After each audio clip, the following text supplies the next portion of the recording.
What is good, everybody? AHS Rules back again with another video.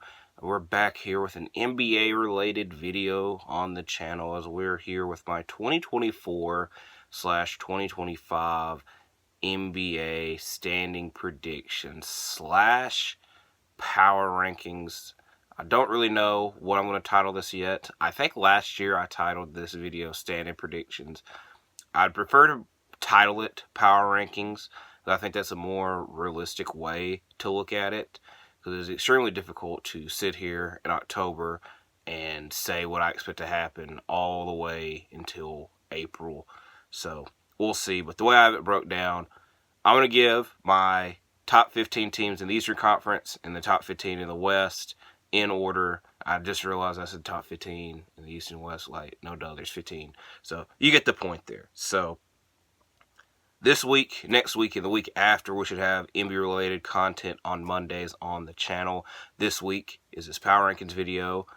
Now, I don't know which will be next because I'm waiting for the GM survey that is released every year to come out, and that's going to be one of the videos is me answering the GM survey, and then the other video will be my awards prediction. So I can tell you the next two NBA videos. I just don't know which will come out first. So let's get to the one that we're here for today, and that is my power rankings for this upcoming season. We're going to start in the Eastern Conference, and I will say I think it's a more interesting topic, the lower half of teams in the Eastern Conference, because I can say that the top 8, not necessarily set in stone, but extremely close. Obviously, order will change, but like the 8 teams in the playoffs, I can already see. Like I said, the lower half is the more interesting discussion. At 15, I have the Nets. They traded their best player in Mikal Bridges to get their best picks or their picks back, more than likely to lose games. And I feel that there are a lot of players on the team that will be traded at some point in this season. Will Ben Simmons have a resurgence? Probably not, but if he did, good for him. 14, I have the Washington Wizards, a step above from last year. They added veteran players in Jonas Valanciunas and Malcolm Brogdon, but again, how long are they going to be on the team for? I don't know. But I'm not excited would be an overstatement, but I do think this team will be more tolerable and enjoyable than last season. Number 13, I have the Chicago Bulls, which is a bit of a drop-off from them, but it is understandable. Like I said with the Nets, they traded their best player. This was a sign-and trade, though, for DeMar DeRozan leaving. Zach LaVine is coming off an injury. While I'd like to see him play well, the situation in Chicago isn't really fit for that to happen. And I might be overthinking this, but I think an issue that I have with Chicago is I do not really know their commitment level to Josh Giddey, because I feel that Giddey at his best is probably a 6th man. And the main reason that he is not in OKC anymore is that he did not want to be a 6th man and take that role there. So I really doubt he would want to here. More so, Kobe White is coming off his best season. I just don't see these two fitting well and playing well together.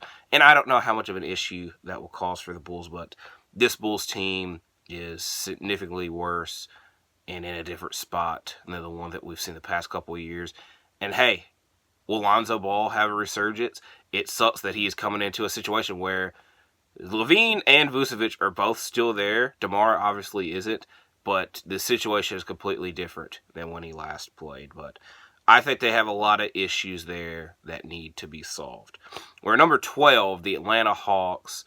I will say the Bulls probably have the better team on paper, but they have more figuring out to do. With the Hawks is very much relying on Trae Young a lot. I do see a breakthrough or more improvement coming from Jalen Johnson, but I don't really know what the hell to expect from the Hawks, and the reason that I have them above these other teams is I know what Trae Young has done in the past, and I think he can come close to doing it again, but time will tell. Now, 9, 10, and 11. very interchangeable. Hell, all these teams are, but I think what I'm about to say, and the prediction that I'm about to give, is more so what I would rather see happening than what is actually going to happen. So at number 11, I have the Toronto Raptors. Number 10, I have the Charlotte Hornets. And number 9, I have the Detroit Pistons. I was a bit high on the Pistons last year, and then they ended up being one of the worst all-time teams ever. They made some big changes in the offseason, signing Tobias Harris, Malik Beasley, trading for Tim Hardaway Jr. Those, end of the day, might not matter at all. But I just want to see the Pistons playing meaningful basketball and being in the play-in and competing for the play-in in this day and age, especially for the Pistons that have not done anything in the last couple of seasons, would be meaningful basketball. It's kind of the same situation with the Hornets, and the last time that we saw LaMelo Ball able to put up healthy seasons, they were a playing level team, and now he's got Brandon Miller there. So it's a bit relying on the past. But the thing is, like, I would rather see the Hornets in this situation compared to the Raptors, but I definitely feel it's more realistic for the Raptors to be at the 10th seed, the Hornets at 11, but time will tell. As now we go to the top 8. And number 8, the Miami Heat. It feels like they're okay with being in this position, even though they shouldn't be. The past couple of seasons, we've seen them not make any significant moves in the offseason and rely on their top stars in Jimmy Butler and Bam Adebayo to carry them into the playoffs. Now we have kind of gotten to the point where this is probably the last time for this. Now, I do think I would love to see a Jimmy Butler trade take place. I think a lot of people would, as it would have major ramifications throughout the league. And I just want to kind of see the Heat go into a different direction, especially because you have a guy on your team that you could build around with Bam Adebayo. But like I said, it's kind of the position that the Heat have been the past couple of seasons. Nothing really changes there. Number 7, a bit of a drop-off, but one team, obviously, in the East was going to make a big jump, and so it's kind of the switching positions. But 7, I have the other team in Florida, the Orlando Magic.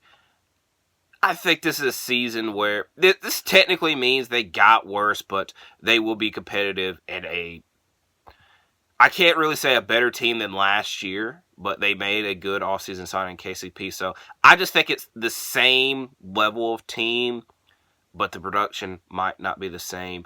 And hell, this might boost them up to make a big move during the middle of the season or in the offseason, seeing a bit of a step back. It's not that dramatic of a step back, but kinda is. Because like I said, one team in the Eastern Conference is going to make a big jump. And it was the team that was the 7th seed last year. But like I said, we'll get to that in a couple of minutes.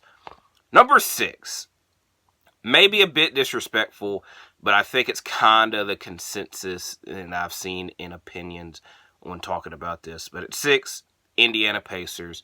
They made it to the Eastern Conference Finals, which is, like I said, kind of a bit disrespectful having them this low. But obviously, the two teams that they beat to get in that conference final runs had significant injuries and problems. And I think it might be a case with the Magic where seeing this step back increases them to do a big move. Granted, they've made more big moves than the Orlando Magic, mainly by trading for Pascal Siakam. And I don't really know if there is a big move or something they can do to make that big of a jump. It might just be a bit of waiting and seeing what happens. At number 5, Cleveland Cavaliers. They brought Donovan Mitchell back. That was kind of their main priority, or extended him because he still had a year left. But I don't really know what the hell to expect from this team because it's going to be the third year round running a very similar team back. And again, they didn't make any significant moves. It was just mainly trying to extend Donovan Mitchell. And they do have a new head coach in Kenny Atkinson. So I don't really know what to expect from Cleveland. So we will see. So now we get to the top 4. At number 4, I have the Philadelphia 76ers. They're the team that made the jump, and it was expected because last year was just a season of hell from them. From the Harden trade to the Embiid injury, they had a hard-fought battle in the first round of the playoffs.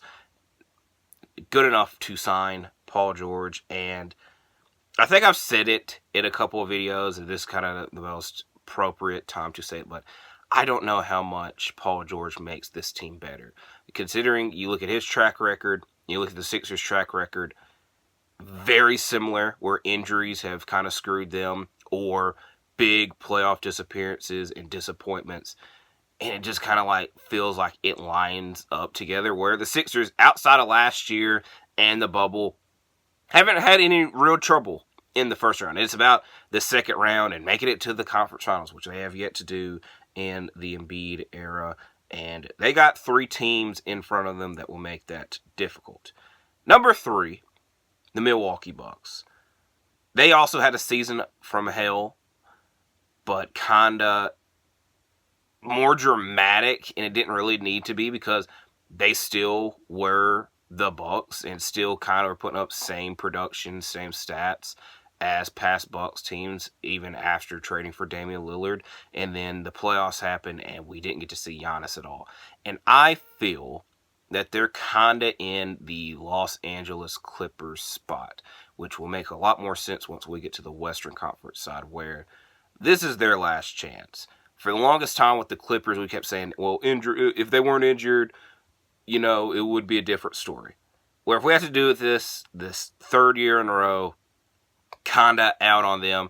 I know it's a bit more difficult because Giannis is a top 3, I almost said 5, but I will say top 3 player in the world, and that's probably not going anywhere anytime soon.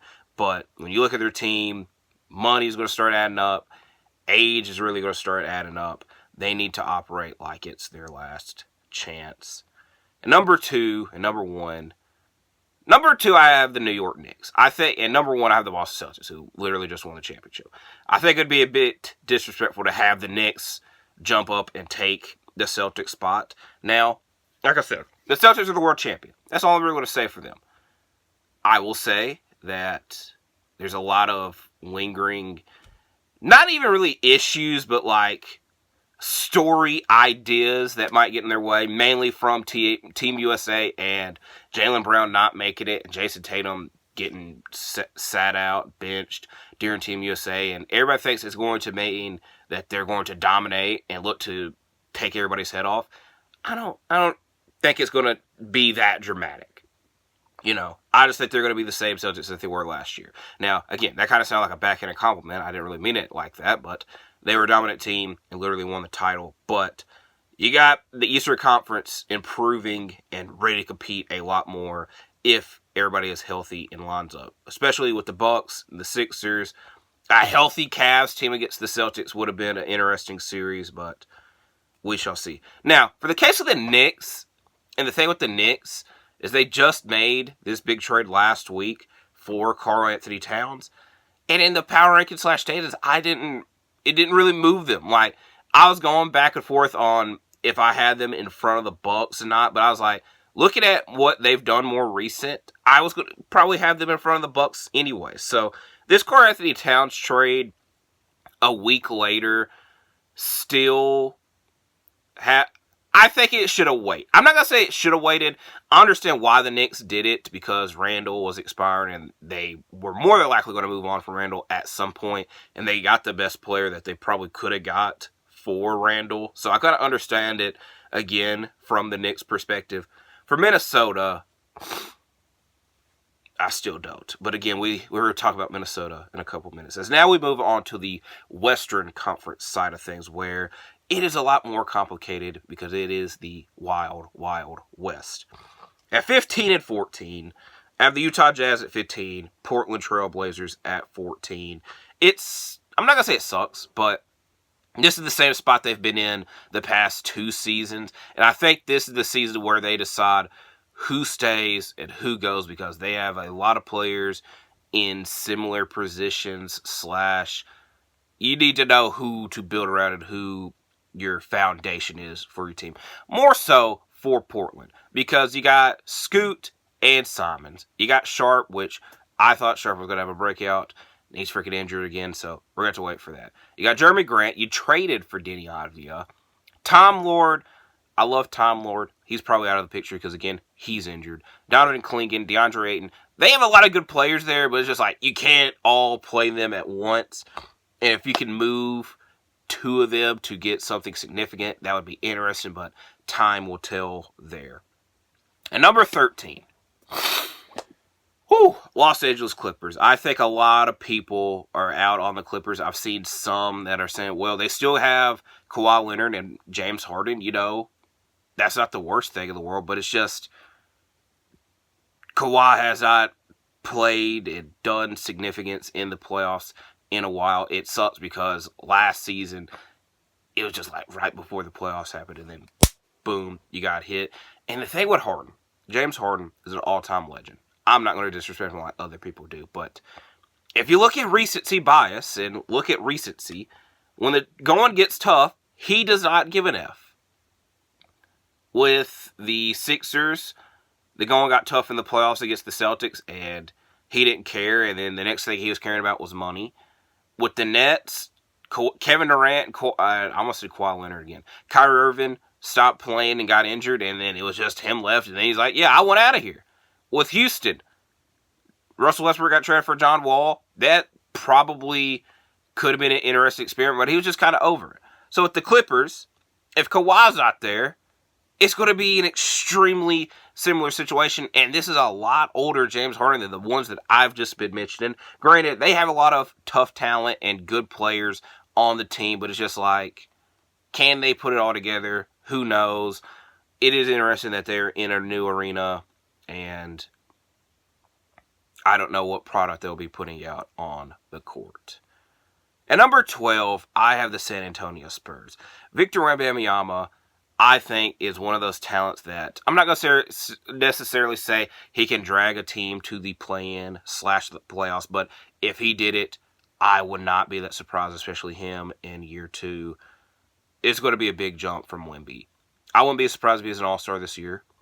When I get to my award predictions, I have high hope for him in the Defensive Player of the Year category, but adding Chris Paul should help out the team, because everything about Chris Paul is like, oh, he's going to help Wemby out. I think he's going to help the team out a lot.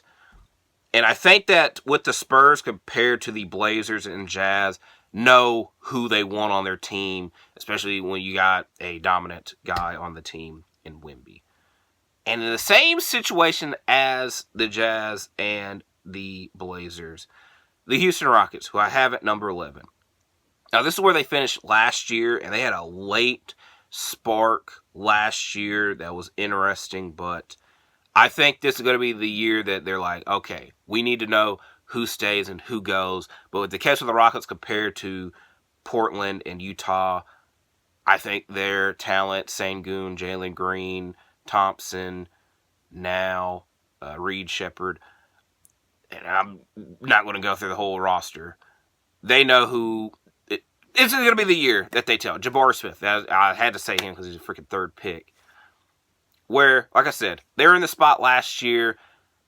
They can make some moves. I would love if they traded for Jimmy Butler. I just want to put that on the record now. But I don't think that their youth is better than these experienced 10 teams that are ahead of them. As now we get to the top 10 in the West. Number 10, Golden State Warriors. They did lose Klay Thompson, who is obviously an all-time legend for them. But I thought and think that DeAnthony Melton and Buddy Hield can come very close to replicating what Klay did, at least last season. All-time Klay, obviously not. Not even going to go that disrespectful. But with Golden State, they're just going to be in this lingering area until Curry decides to call it quits. Who knows what to expect from Golden State. But it's just like, last year was a lot of chaos, mainly due to Draymond on again, off again shenanigans, and Klay not re-signing. Where now, I'm not going to say it's a clean slate, but it's close to a clean slate. But again, they didn't really do anything that dramatic to improve. So that's why the Warriors and Rockets are in the same spot. Number 9. 9, 8, and 7, I think, again, could be extremely interchangeable. But at number 9, I have the New Orleans Pelicans, where they're in that Clippers standpoint where injuries have kind of gotten in their way, and it's not like anything that they've done is like, yes, it's going to be time for a big jump and to change the thought process. Now, granted, they did trade for DeJounte Murray, but will they trade Brandon Ingram? I think it'd be... I wouldn't be surprised if he got moved, but I don't think it'd be anytime soon, because if it was, it would have already had some traction, already happened. But that center position is definitely a big question mark for them. And number 8 and number 7, like again, I said it's very interchangeable. At 8, I have the Los Angeles Lakers. They're in that spot like the Heat where, I'm not going to say, I don't think the Lakers are okay with being in the spot. It's just like, you look at the talent that they've assembled, it's just going to be extremely similar. And they're going to be in a same, very similar situation. But I also don't think they're trying to... they're definitely not going to try to trade LeBron or AD. So it's just them being in this spot. And unless they make a big move, I don't really see it changing. Granted, I think the Lakers would be more apropos and ready to make a big move compared to the Heat. So time will tell there. With 7, I have the Phoenix Suns. I do like the addition of Tyus Jones. I still have questions for this team.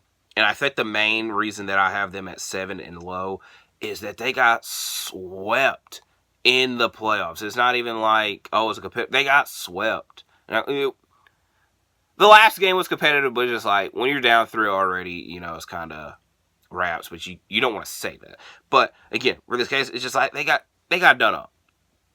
And it was weird because they got eliminated and everybody's like, trade this person. Oh, Bradley Beal, you probably not trading him. So now we're kind of back in the situation where, okay, they're running this team back. Like I said, I like the addition of Tyus Jones, but it's just like, if you're adding Tyus Jones to the mix, you got to take somebody out, probably Bradley Beal.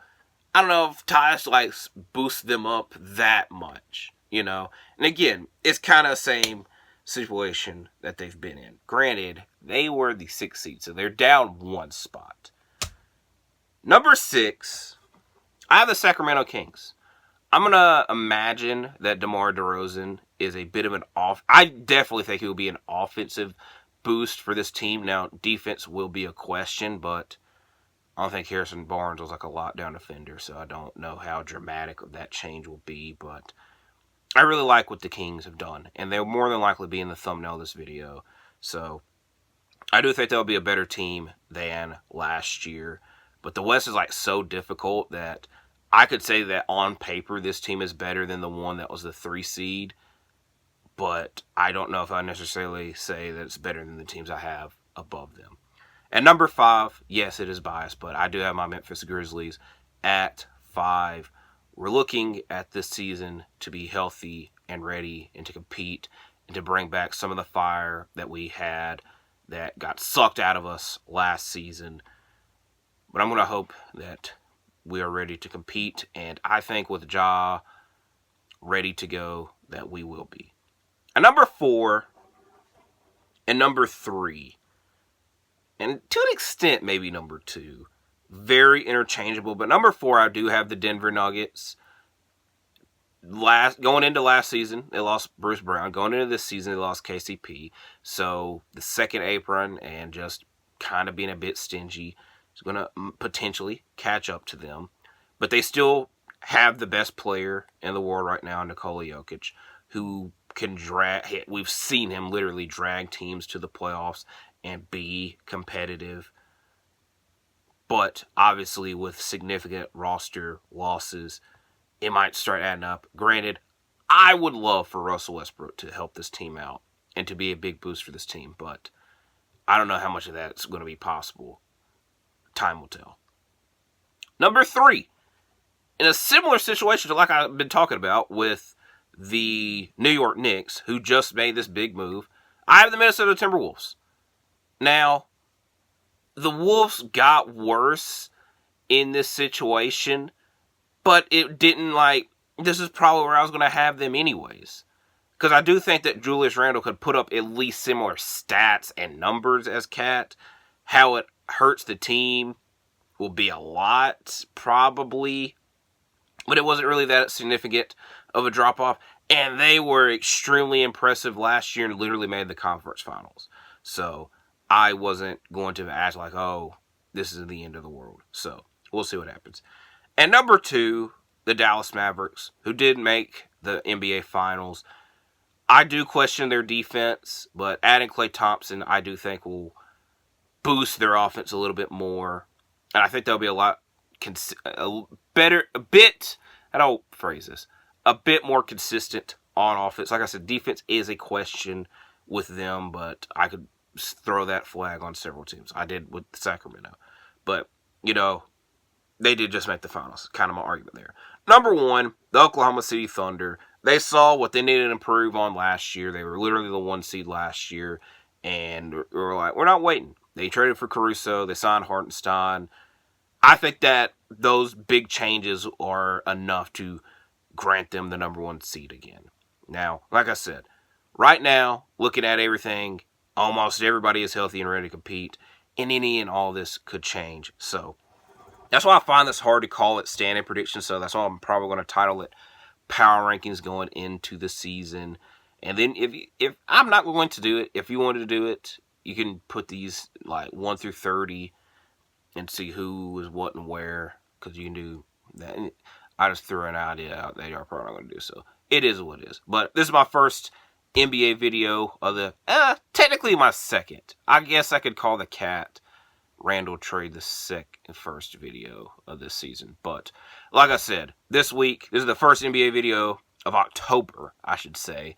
Next week, if the NBA GM survey for this season has been released, the NBA video for next week will be me answering it. If not, it will be my award predictions. And then whatever video I don't make next week will be the one the day before tip-off, because tip-off opening day is October 22nd. That Monday would be the 21st. So we'll see what the hell happens then. So if y'all watched this whole video, I do appreciate it. If you did like it enough, please leave a like, comment, and subscribe. And I'll see you in the next one, because I am out. Bye-bye.